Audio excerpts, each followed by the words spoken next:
the Hooker-Dunham Theater and Gallery. We are the Vermont Suitcase Company. We're a group of actors and theater makers, all born and raised in Vermont or Warsaw, Poland. And we get together just about every summer. We put a play together. We tour around Vermont. We go to community centers. We go to actual theater venues. Sometimes we just play in a field out there. And tonight, we're very lucky to be at the Hooker-Dunham Theater and Gallery. We're really excited about this space.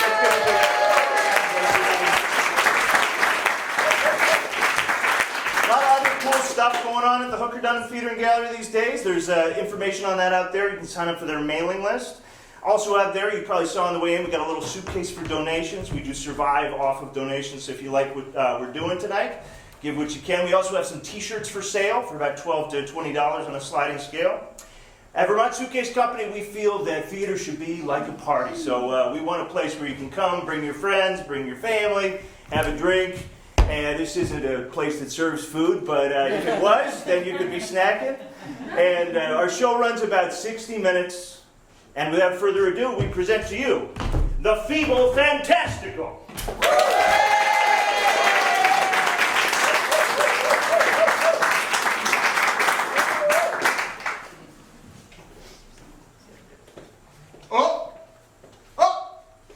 Here comes. Oh no! Oh no! Toilet! Oh, very good, sir. Hello. Please don't give me up. It's just that these house calls from Mr. Argonne's swindlers. Excuse me. Medical team have become much more. How do I put this politely? Regular, and since they cannot cure him, these doctors are now flush with cash. It is because, in my humble opinion, what ails my poor monsieur resides well north of where these hustlers are searching, if you understand my meaning. No. I needed to evacuate that room before they evacuated his... Bowls! Toilet we need more bowls! Where are you? Hurry! Oh, more than expected. You see, now I can't be in that room for another session, and not just because I can no longer, in good conscience, serve the house guests with the good china. I am one of a precious few remaining that understand that all of his ailments are imagined, and I'm afraid I can't take much more. You have no idea what it's like to care for someone and watch them suffer needlessly. We're at maximum capacity back here! Toilet! Don't judge me. Oh, so sorry, sir. I will be back later. We've very urgent business to attend to. Yes, I must draw up the prescriptions. It'll give you a chance to clean up. Off so soon, Mr. Perjury and Madam Fraudulent. Yes, Dr. Pergon and Madame Florent is one of the most esteemed apothecaries in the field. Yes, specializing in curative clysters, invigorating enemas, and cleansing purges. they're very good. Tell me, do you ever try your own remedies since you're so full of... Oh, do you take us for barbarians? Oh, Madame Florent, forgive her. To the untrained ear, these cries are indistinguishable from those of a laborious medical procedure. But I assure you, Toinette, is it? These utterances are merely the sound of a man who is being purified of unnecessary materials. Now, here is your monthly medical bill. Oh, good day. Good day. Toilet! Where the devil are you? You better be dead!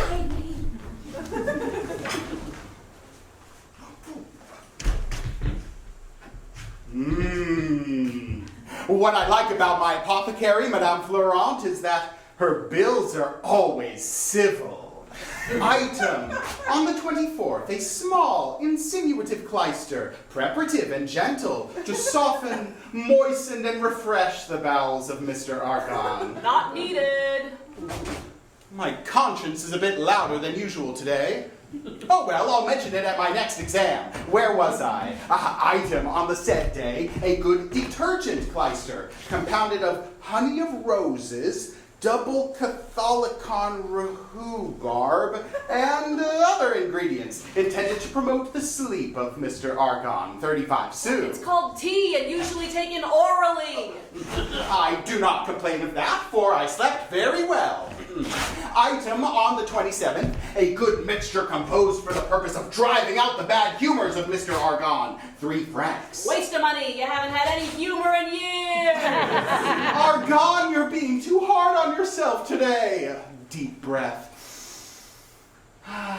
Moving on. Item on the 26th. A carminative clyster to cure the flatulence of Mr. Argonne, 30 sous. Yeah, now that one's worth every penny. I say you pay double. You think, you wretch! Where have you been? Ow! Well, what is it? Forgive me, sir. You rushed me so much, I slipped and stubbed my toe. You klutz. There is... For the last hour...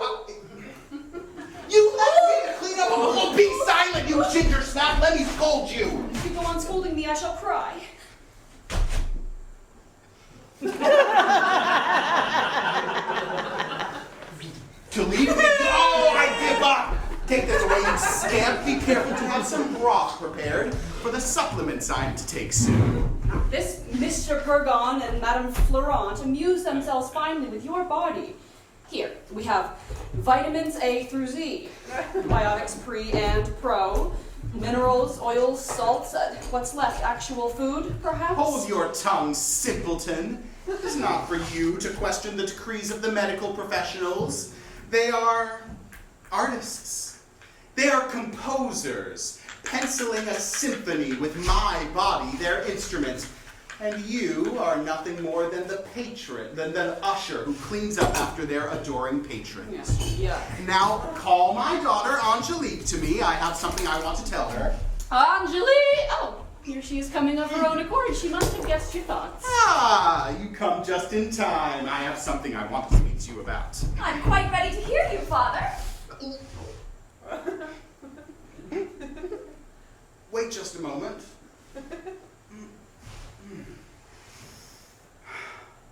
I wanted to talk to you about... Hold on. Daddy, what's wrong? Does Mr. Pergon's opus have an encore? Give me my walking stick. Oh, I'll come back directly.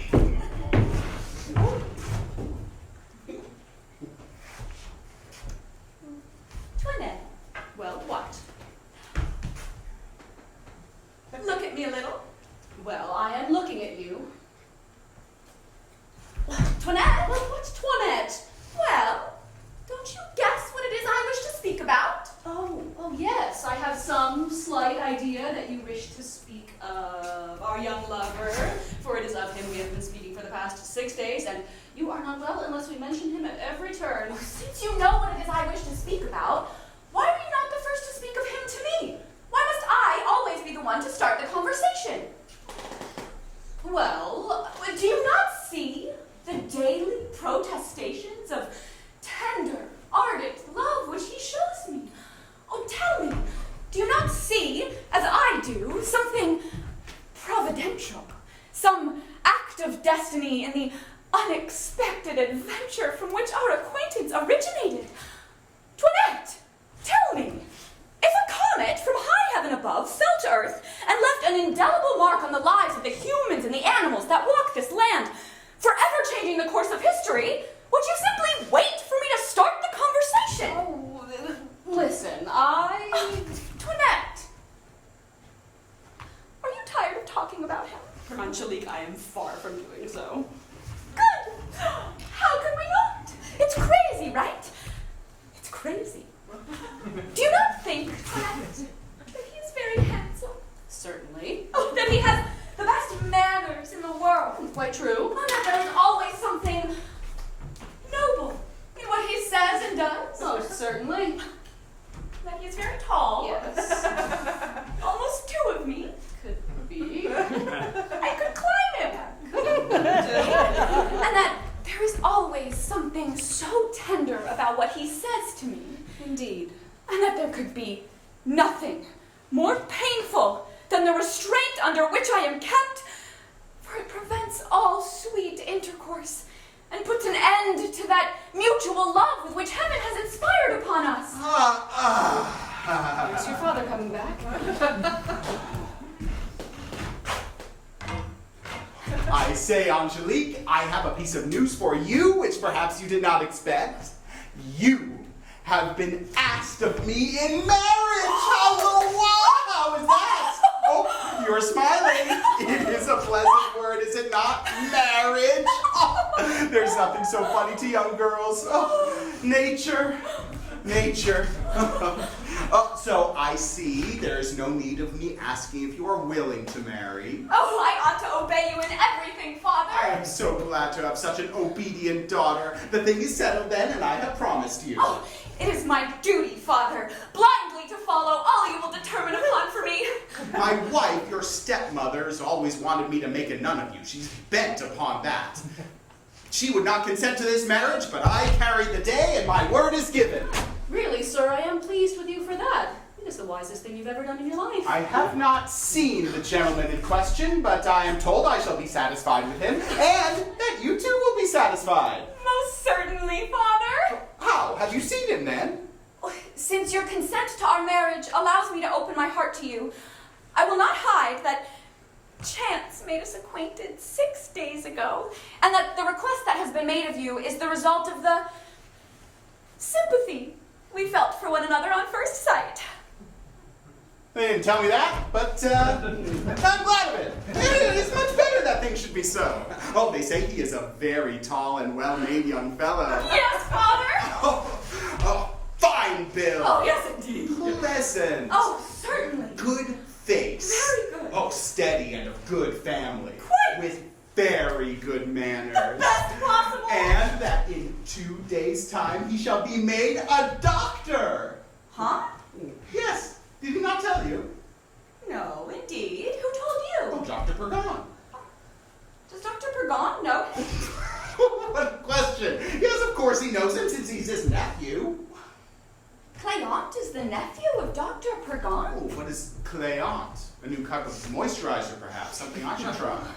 No, we are talking of him who has asked you in marriage. Yes, of course. Well, he is the nephew of Dr. Pergon and the son of his brother-in-law, Dr. Diafoirou, and the son's name is Thomas Diafoirou, not Cléante.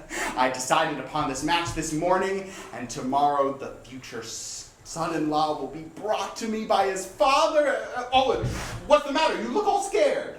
Oh, it is because, Father, I see that you have been speaking of one person and I of another. What? Sir, with all the wealth you possess, you wish to marry your daughter to a doctor? What business is it of yours, you infernal skunk? Gently. Gently. You always begin by abuse. Can we not reason together without getting into a rage? Come, let us speak quietly. What reason have you, if you please, for such a match? My reason is that, seeing myself aged and depleted, I wish to have a son-in-law and relatives who are doctors in order to secure their kind assistance and access to have in my family the fountainhead of those remedies that are necessary to me and to be within reach of consultations and prescriptions. Very well. At least that is giving a reason, and there is some pleasure in addressing one another kindly. But, sir, your daughter is to marry a husband for herself, and as she is not aged and depleted, what is the use in giving her a doctor? For herself? You unlicked cub! It is for my sake that I give her this doctor, and a good daughter ought to be delighted to marry for the sake of her father's health. Yeah, so much for calm, I guess. Shall I, sir, as a friend, give you a piece of advice? What is the advice? Not to think of this match. And your reason? My reason is that your daughter will never consent to it. She has no need of Dr. Diafoirou, nor of Thomas Diafoirou, nor all the Diafoirouses in the world. But I have need of them. I tell you, I will have her make my promise good. I feel sure that she won't. I won't. She will, or I'll put her in a convent. You, sir? No, I know you well enough. You are naturally kind-hearted. I'm not kind-hearted. I'm ill-natured when I like. You will, Angelique, or it's off to the convent with you! Ah! Gently, sir, you forget. I'm done for. It is enough to kill me. What ails you, my poor dear husband? Oh, come to my help. What is the matter, my Oh, little my darling? love.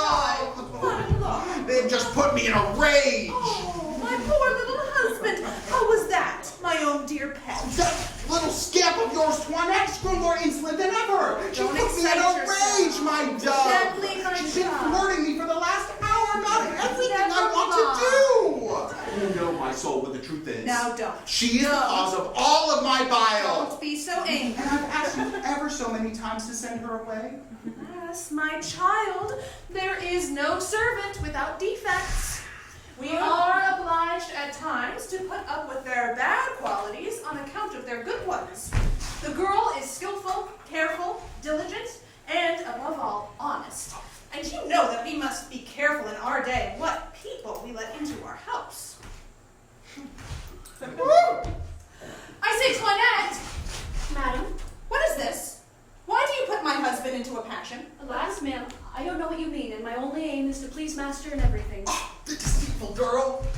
He told us that he wants to marry his daughter to the son of Dr. Diaforu, and I said I thought the match very advantageous for her, but that I thought he would do better to put her in a convent. Well, there is not much harm in that. I think that she's right. Sarah, do you believe her? She's a vile girl, said 100 insolent things to me. Well, I believe you, my dear. Now, come, compose yourself. Antoinette, if ever you make my husband angry again, I will send you away. Now, get me some pillows that I may make him comfortable in his chair. Oh, let's pull that nightcap right down over your ears. There is nothing that gives people such bad colds as letting in the air through the ears. Dearie, how much I am obliged to you for all the care you take of me. Now lift yourself up that I might put this under you. And let's put this one for you to lean on, and this one for your other side. And let's put this one behind your back. And this other to keep you from the evening damp.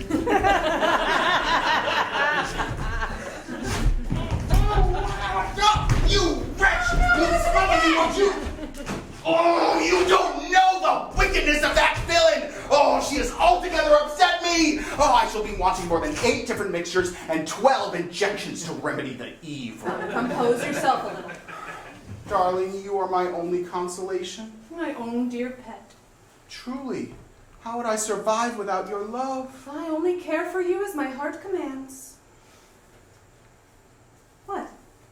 To repay you for all the love you have for me, I will, as I told you, make my will. Oh, I mean, oh, my soul. Oh, no, don't speak of it. I can't bear to think of it. The very word will makes me die of grief. Oh, I know, the very thought of it makes me quiver with fear, but we must face the truth. I had asked you to research the law. Oh, yes, I have the book with me. Oh, but alas, when a woman loves her husband so much, she finds these things almost impossible to think about. Now, tell me what it says. Reading such fine print will ruin my eyes and the skin around them. Here is the law that might give us some trouble.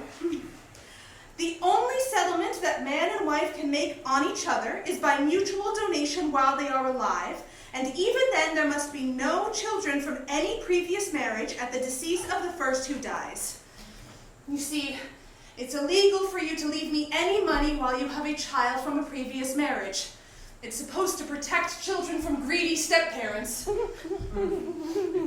But, no, you wouldn't think. Oh, my love. Because I would never. My Rose. Oh, you know how I love Angelique. Of course. And how I would take care of her. I know it. I trust you from the bottom of my heart. I know you do. But the law is more circumspect. Oh, what dribble these politicians come up with. If only they could meet you. Oh. If only all the politicians could meet you and kiss your hand.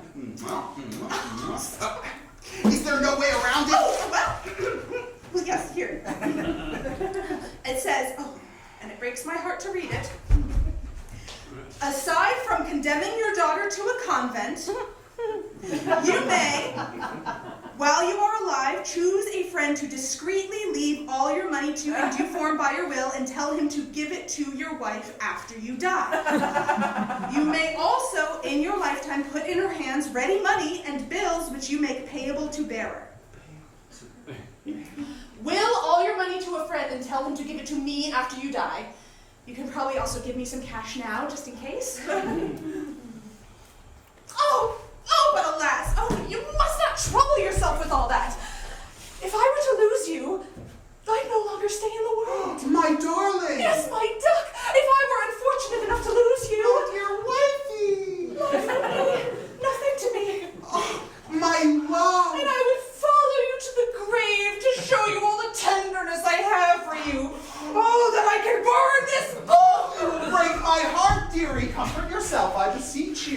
we must, dearie, make my will according to what this great book advises. But, out of precaution, I will give you the 20,000 francs in gold which I have in the wainscoting of the recess of my room, and I will write in my will that my friend, my good and trusted friend, Mr. Damon, you know Mr. Damon? I know Mr. You love Mr. I Damon. love Mr. Damon. Will be the recipient of the lion's share of my fortune to be given to you upon my death. No, I will have nothing to do with all that. How much did you say was in the wainscoting? 20,000 francs, darling. Oh, do not speak to me of your money, I beseech you. And how much are you leaving to Mr. Damon? For Mr. Damon, and then to you, my love, 10,000 francs. Oh, all the wealth in the world, my love, is nothing to me compared to you. Shall we draw up the will? Oh, yes, but we shall be more comfortable in my own little study. Oh, help me, my love. Oh, come, my poor little pet. You've just gone into his study and I heard something about a will.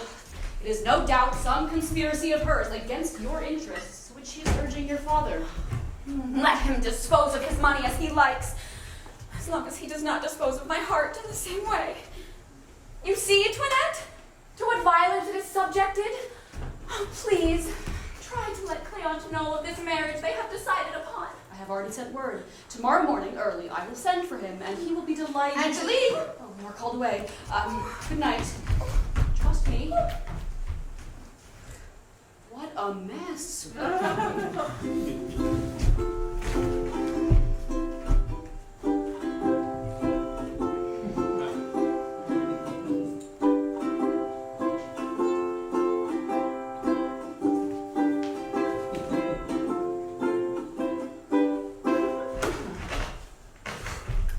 Good morning. What is it you want, sir? What are you doing here? What do I want? To learn my destiny, to speak to the lovely Angelique, to consult the feelings of her heart, and to ask her what she means to do about this fatal marriage of which I've been told. Very well, but no one speaks as easily as all that to Angelique. You have been told how narrowly she is watched. She never goes out, nor does she speak to anyone. It was through the curiosity of an old aunt that we obtained leave to go to the play where your love began, and we have been careful not to mention it. Therefore am I not here as Cleante, nor as her lover, but as the friend of her music master. That gave me permission to say that I come here in his place. Here is your father. Withdraw a little and let me tell him who you are.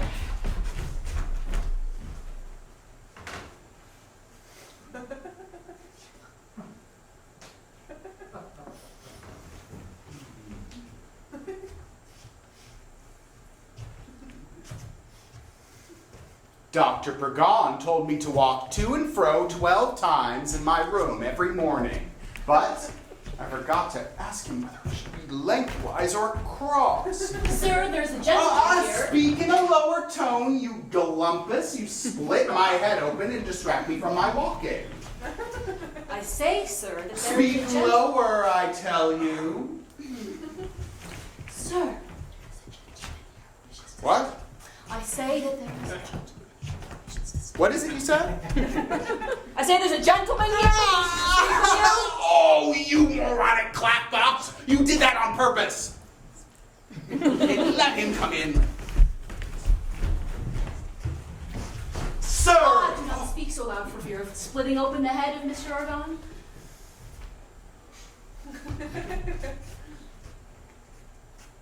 Sir, I am delighted to find you up and about.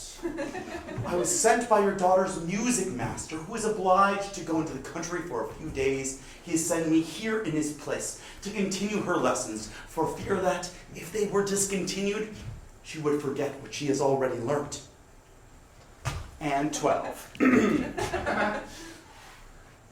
Very well, call Angelique.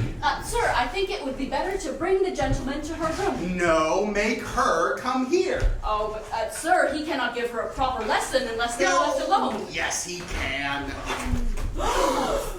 Here she is. Go, ensure my wife is dressed. Come, daughter. Your music master has gone into the country, and here is person. He sends instead to give you your lesson. Oh, heavens! What is the matter? Why the surprise? It is... What can disturb you in this manner? It is such a strange coincidence. How so? I dreamt last night that I was in the greatest trouble imaginable, and someone exactly like this gentleman came to me. I asked him to help me, and presently he saved me from the great trouble that I was in. My surprise was very great to meet, unexpectedly, upon my coming here, him of whom I had been dreaming of all night. It is no small happiness to occupy your thoughts, whether sleeping or awake, and my delight would be great indeed if you were in any trouble, that I might save you. There's nothing that I would not do for you. Indeed! You too! Save those breathing exercises for the lesson. Sir, Mr. Diaforu the father and Mr. Diaforu the son have arrived, and it seems I owe you an apology. I am of your opinion now, and I unsay all that I said last night. Young Diaforu is the best made young fellow in the world and the most intellectual. He said but 2 words to me, it is true, but I was struck with them. And your daughter will be delighted with him. Oh, do not go, sir. I am about, as you see, to marry off my daughter, and they have just brought the husband, whom she has not yet seen. Oh, you do me great honor, sir, in wishing me to be witness to such a pleasant interview.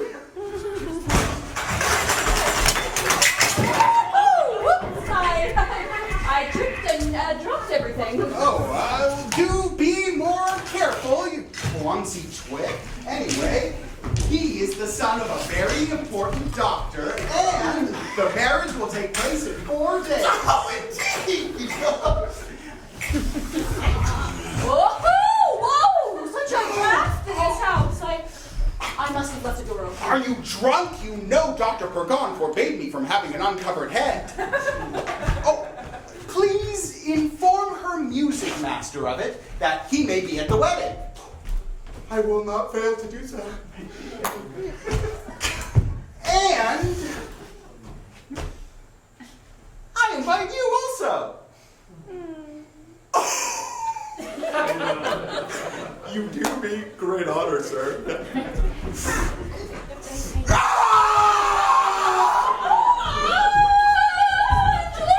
Oh, how could you meet your future husband with such shoddy makeup?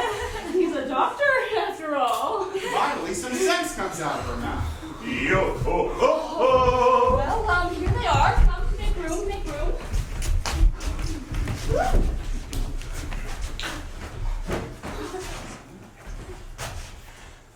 Dr. Diaforu the Elder.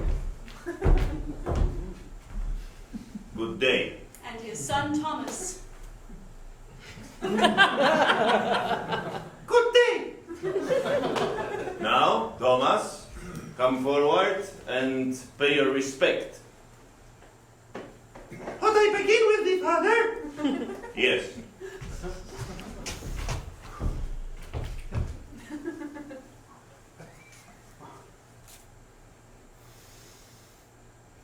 Sir, I come to salute, acknowledge, and cherish a second father in you. But the second father to whom I owe more than to the first one. The first gave me birth, and you accepted me. You accepted me by choice. I came from his body, and your choice of me came from your mind. As we all know, the mind is above the body. In this way, I pay you my respect. Long life to the colleges that put out fine minds. Has this been said to your satisfaction, Papa? Yes, yes. Come, bow to this gentleman.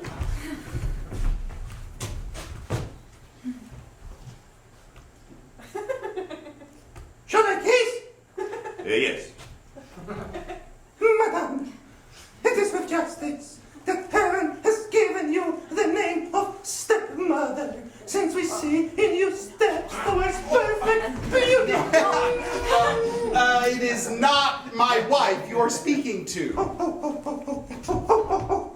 Madame, it is with justice that heaven has given you the name of stepmother. God, no! You should be so lucky. Where is she? She will soon come. Should I wait, Papa, till she comes? No. Go with your wishes towards young lady.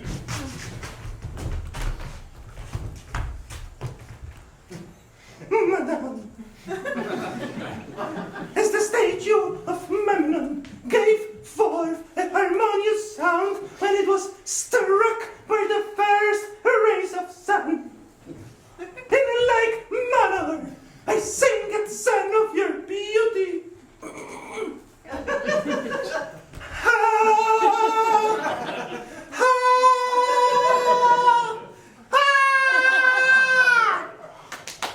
Oh, thank you. As botanists remark that the flowers always turns towards the star of day, same my heart will lead my eyes to forever turn towards the resplendent stars of your adorable eyes. And my heart will beat for you until death. Bum ba-dum, bum ba-dum ba-dum, bum ba-dum ba-dum ba-dum ba-dim, bum ba-dum ba-dum ba-dum ba-dum ba-dum ba-dum ba-dum. See what it is to study and how one learns to say fine things? Certainly it will be something admirable if his cures are as wonderful as his speeches. Now, my chair and seats for everybody. You see, sir, how everyone admires your son, and I think you very fortunate indeed in being the father of such a fine young man. No, I feel fortunate.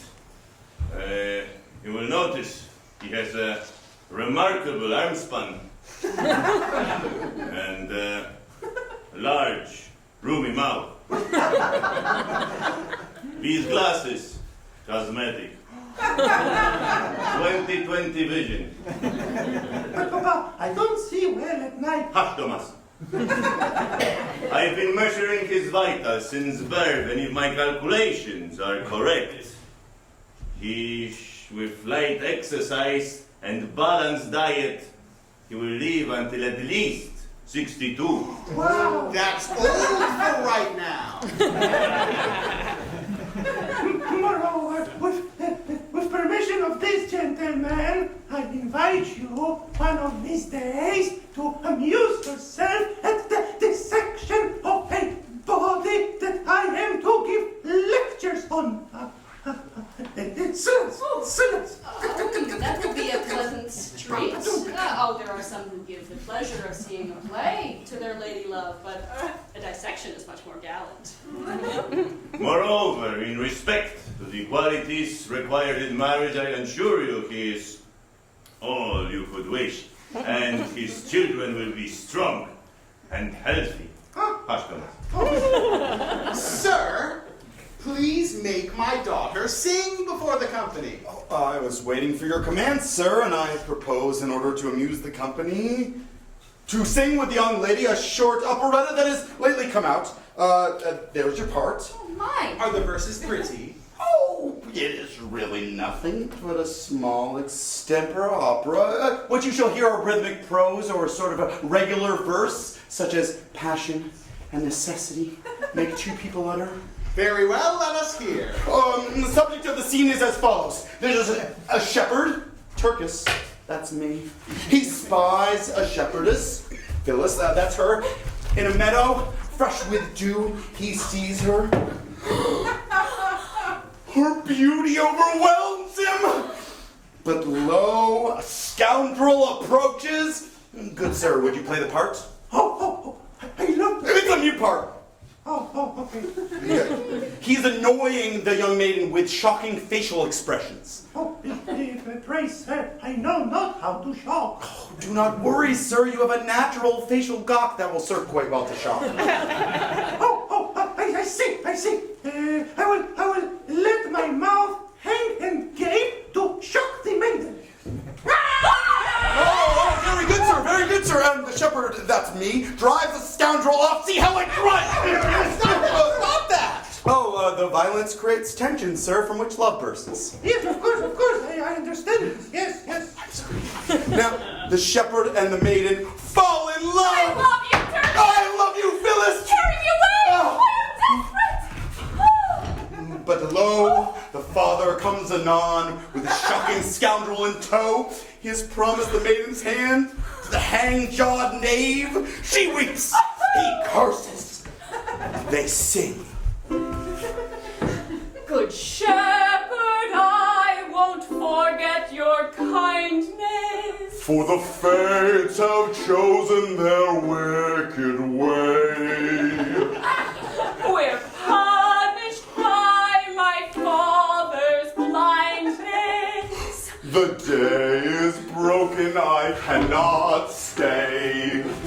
But in the dark, we'll show each other our secret parts and rhythmically caress. Those secret places that we Nothing! Lydian's a fool to put up with such silly things and not saying a word. Those secret places that we know best. That will do. Such an opera is in very bad taste. Well, the shepherd, Turkis, is an impertinent fellow, and the shepherdess, Phyllis, an insolent girl to speak and move in such a way in the presence of her father. No, goodbye. We could have done very well without your silly opera. I thought I would amuse you. Foolish things do not amuse, sir. Oh, here is my wife. Oh, darling, this is the son of Dr. Diawaru. Madame, it is with justice. Heaven has given you the name of stepmother. I am so happy I have come just in time to meet you. Since we see, Madame, you interrupted me in the middle of my speech and troubled my memory. Keep it for another time. Now, daughter, come shake hands with this gentleman and pledge him your troth. Oh, Father, I beseech you not to be in such a hurry. Give us time to become acquainted with each other. I'll attend one of his dissections. I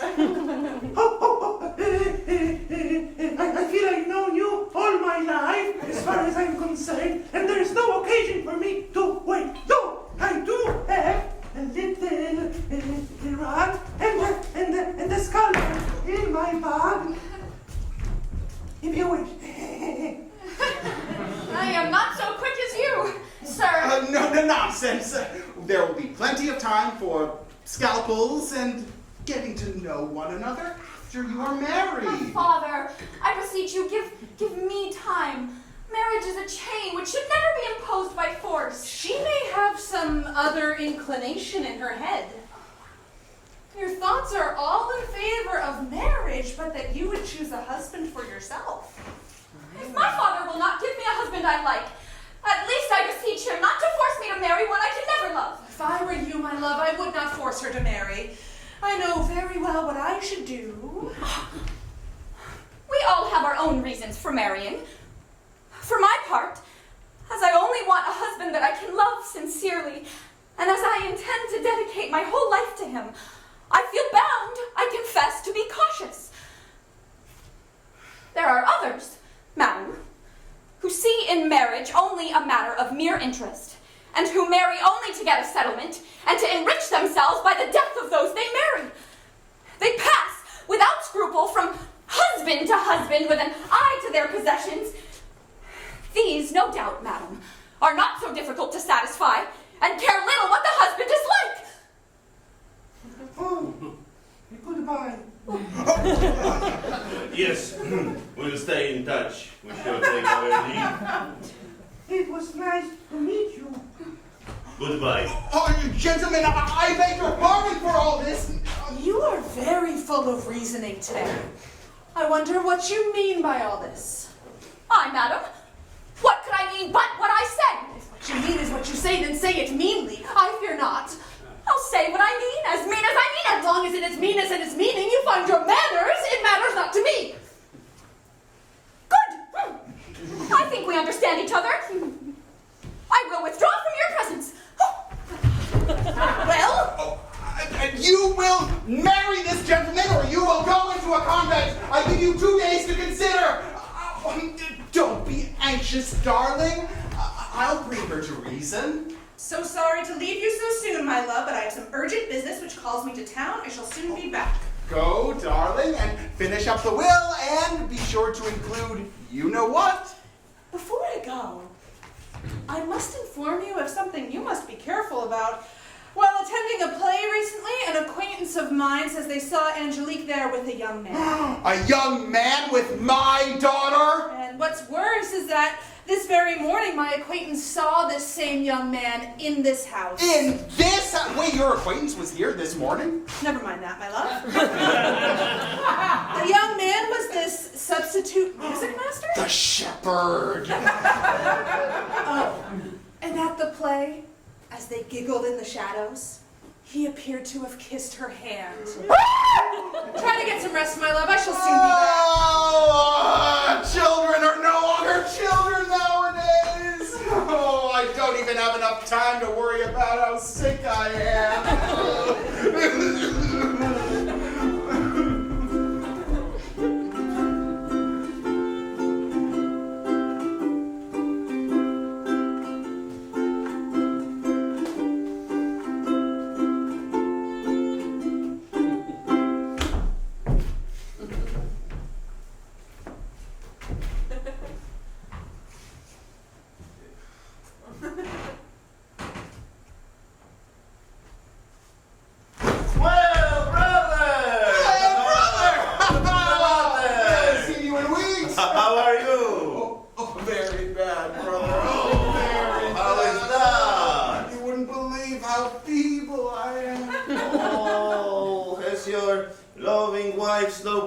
Finally tipped the scale in her favor?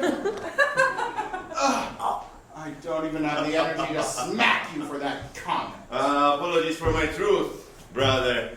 I came to propose much for my niece, Angelique. Oh, brother, don't speak to me of that wicked, good-for-nothing, insolent, brazen-faced girl. I'll put her in a convent before 2 days are over. All right, I see you have still some little strength left, and my visit does you good. Don't mistake my indignation for vigor, brother. Oh, I assure you, I am very ill, and grow even iller still by my insubordinate daughter. If you'll excuse me a moment, I have some urgent business. You need to book. No, I just need something from my... Your doctor's pumped you full potpourri and you must go to the toilet. How dare you insinuate? I just forgot to water my please. Sorry, then end your suffering. We're brothers. You can just tell me you need to take a... Sir, I need your help. I was just mixing up your daily cocktail prescribed by Dr. Pergon, and his handwriting is illegible. Could you help me? Oh, cow-handed dunderhead. Yes, let me see it. Yes. Let me see it quickly. Oh. I am fine. No rush at all. Just give it to me now.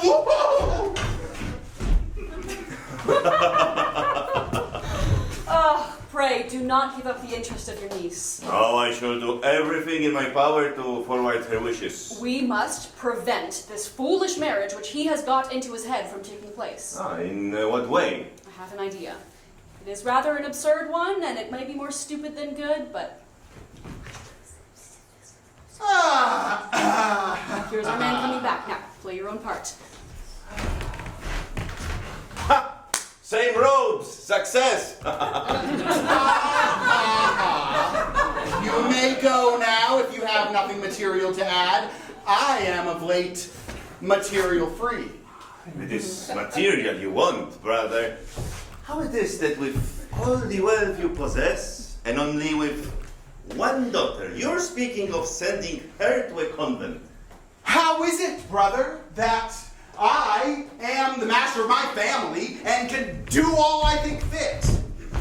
Your wife seems to agree with you, and through spirit of charity, I see she would very quickly give Angelique over to God. I see. It's my poor wife again. She who does all the harm. Everybody's against her. No, brother, I choose of my own free will to put Angelique in a convent. Since she has rebelled against me, I see quite plainly there's some silly love business at the bottom of it all. And I've discovered a certain secret meeting which they don't suspect me to know anything about. Well, and suppose there were some little inclinations. What could the harm be? Would it be so criminal if it all tends to what is honorable?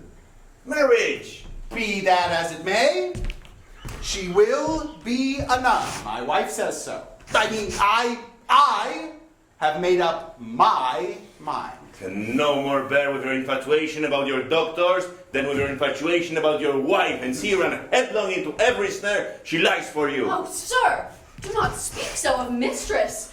She is a person against whom there is nothing to be said. A woman without deceit, and who loves my master. Oh, who loves him.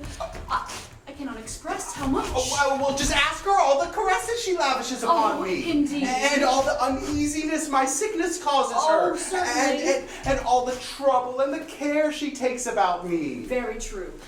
Sir, will you allow me to convince you and show you at once how my mistress loves my master? Sir, allow me to undeceive him and show him his mistake. How? My mistress will soon come back. Stretch yourself full length in this armchair and pretend to be dead. You will see what a grief my mistress will be in when I tell her the news. Oh, very well, I consent. Oh, but do not leave her too long in despair, for she might die of it. Trust me for that. Hide yourself in that corner. Is there no danger in counterfeiting death? No. What's the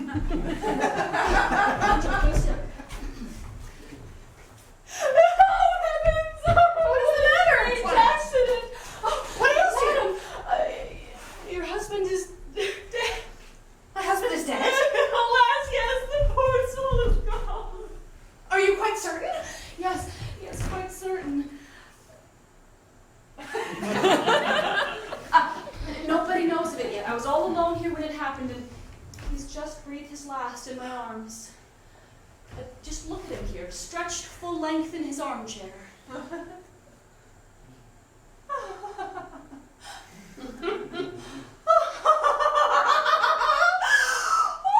be praised! Oh, I am relieved of a most grievous burden! Oh, I can shout for joy! Oh, I can dance! Oh, night! Oh, I feel like a child again. Do you want ice cream? We should get ice cream. Oh, I'm hot! Oh, I gotta take this off! Oh, Toinette! How foolish of you to be so afflicted at his death! Ma'am, I thought I ought to cry. Oh, it is not worth the trouble. Oh, what loss is he to anybody? What good did he do in this world? Oh, a wretch, unpleasant to everybody, of nauseous, dirty habits, always coughing, sniveling, spitting, a stupid, tedious, ill-natured fellow who is forever fatiguing people and scolding night and day at the maids and servants. A surprising eulogy, madam. Toinette, you must help me to carry out my design. You can depend upon it. I will make it worth your while to serve me. Now, since by good fortune no one is aware of his death, let's put him into his bed and keep the secret while I do what I want. There is some money and some papers that I must possess myself of. It is not right that I should have spent the best years of my life with him and not get any sort of advantage. But first, we must find The keys. Deceiver! So, wife, is it thus you love me? Oh, my dear. Oh, screw it. Well, brother, you see, I gave her the best years of my life! did you though? No. You did give her your keys, though, so you might be down a couple thousands, but what's that to you? I hear your daughter coming back. Place yourself as you were just now, and let us see how she will receive the news. Not a bad thing to try, and since you have begun in this way, you will be able to discover the true sentiments of your family towards you. Oh heavens! What a sad day! What an unhappy accident! Oh, Uncle, what ails you? Why do you cry? Alas, I have such a sad news for you. What is it? Your father is dead. What? My father is dead? Toinette? Yes, he died just a moment ago of a fainting fit that came over him. Just look at him here, stretched full length in his armchair. Oh, heavens! What misfortune! What a cruel grief! Oh, why must I lose my father? The only being left to me in the world! Oh, besides you guys, of course.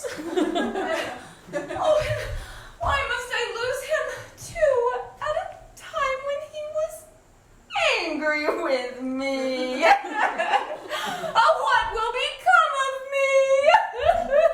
My dear Angelique, what misfortune makes you weep? Alas, I weep for what was most dear and most precious to me. I weep for the death of my father. Oh heavens! Oh misfortune! What an unforeseen stroke of fortune! Oh, after I had gone to your uncle to ask for her hand in marriage, I was coming here to see your father in order to be truthful and ask for her hand in an honorable fashion. Oh, Cleant, let us talk no more of this.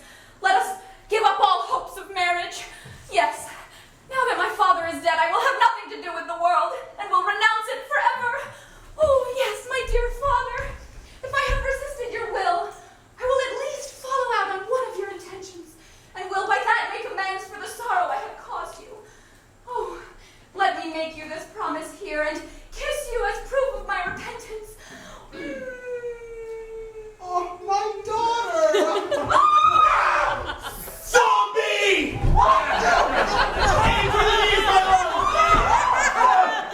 Your father is not dead. No. See that outcome. Father? Don't be afraid, I am not dead. In fact, I've never felt better. You are my true flesh and blood and my real daughter. I'm delighted to have discovered your good heart. Oh, what a delightful surprise! Father, now that heaven has given you back to our love, let me throw myself at your feet here to implore one favor of you.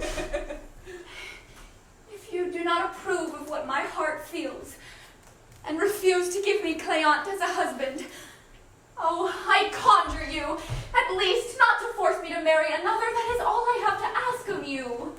Oh, alas, sir, allow your heart to be touched by her entreaties and by mine. Do not oppose mutual love. Well, brother, how you can resist this? Will you remain insensible before such affection?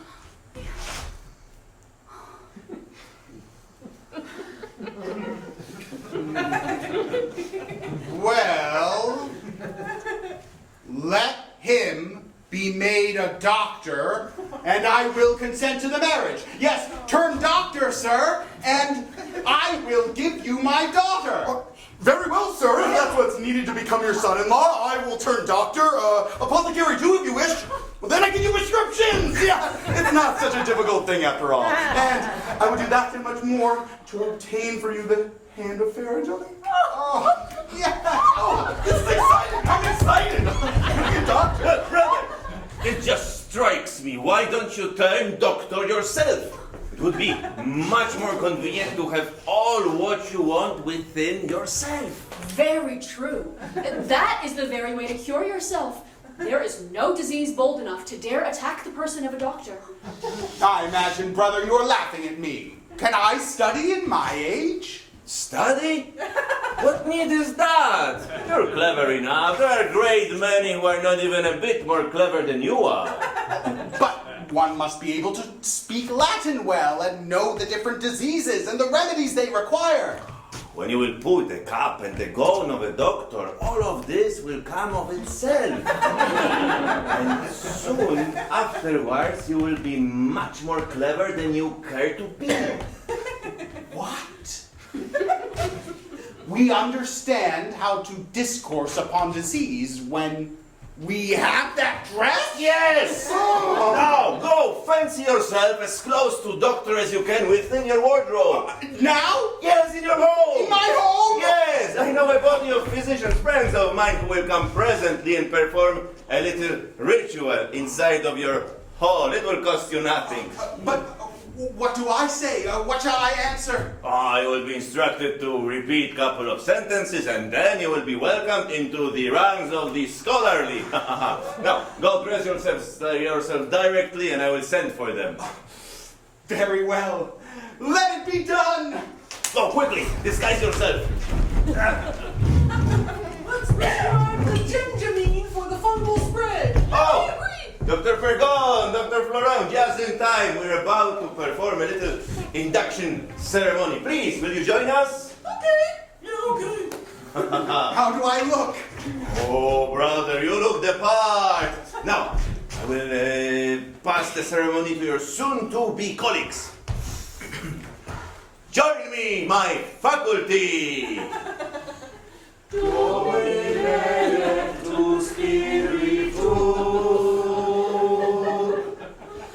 Domine